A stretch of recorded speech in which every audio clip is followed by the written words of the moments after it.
नंतर एक मोठी बातमी बघूयात। कोल्हापुरातील सहाय्यक पोलीस निरीक्षक अश्विनी बिद्रे हत्याकांड प्रकरणी मुख्य आरोपी आणि बडतर्फ पोलीस निरीक्षक अभय कुरुंदकरसह तिघांना पनवेल सत्र न्यायालयाने दोषी ठरवलंय। या दोषींना आज पनवेल न्यायालयाकडून शिक्षा सुनावली जाणार आहे, त्यामुळे या निकालाकडे संपूर्ण राज्याचं लक्ष लागलंय।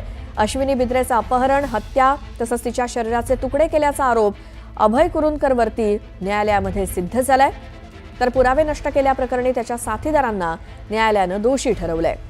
दरम्यान पनवेल सत्र न्यायालयाचे न्यायाधीश आज कुरुंदकरसह त्याच्या 3 साथीदारांना शिक्षा सुनावणार आहेत। विशेष सरकारी वकील प्रदीप घरत आरोपींना कठोर शिक्षा होण्यासाठी युक्तिवाद करतील, तर अश्विनी बिद्रे यांची कन्या सिद्धी गोरे तसंच कुटुंबीय पनवेलला रवाना झालेत।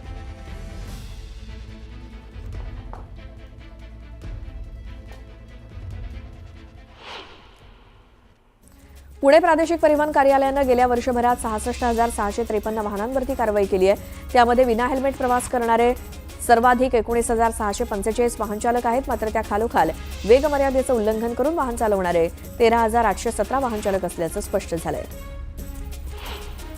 राज्य उत्पादन शुल्काच्या पुणे विभागाच्या महसुलात 9.85% वाढ झाली आहे। 2024-25 या आर्थिक वर्षात 2,998 कोटी 33 लाख इतका महसूल सरकारी तिजोरीमध्ये जमा झालाय, तर वर्षभरात 4 किरकोळ मद्य विक्री परवाने रद्द करण्यात आले। पुणे जिल्ह्यातील उद्योग क्षेत्र गतिमान होत असून आर्थिक वर्ष 2023-24च्या तुलनेत 2024-25 मध्ये कंपन्यांनी त्यांच्या वृद्धीमध्ये सरासरी 10.36% वाढ झाल्याचं नमूद केलंय। आर्थिक वर्षात 2024-25 हे जिल्ह्याला उद्योग क्षेत्रासाठी कसे होते हे समजून घेण्यासाठी Maratha chamber of commerce, industries and ॲग्रिकल्चरकडनं नुकतंच एक सर्वेक्षण घेण्यात आलंय।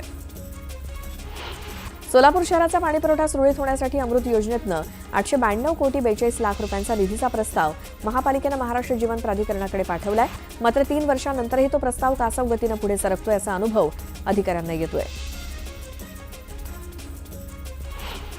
धाराशिवच्या उमरगा तालुक्यातील मुरुममध्ये गारांचा पाऊस पडला। पावसामुळे शेतातील पिकांचं नुकसान झालंय।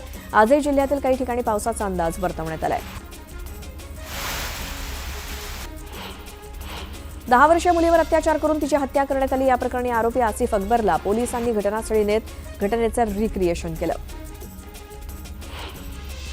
पावसाळ्यापूर्व कामांचा भाग म्हणून नदी नाल्यांमधील फक्त गाळ उपसण्याचं काम नको, तर नाले स्वच्छता करण्याचा उद्देश असावा असे आदेश देण्यात आलेत।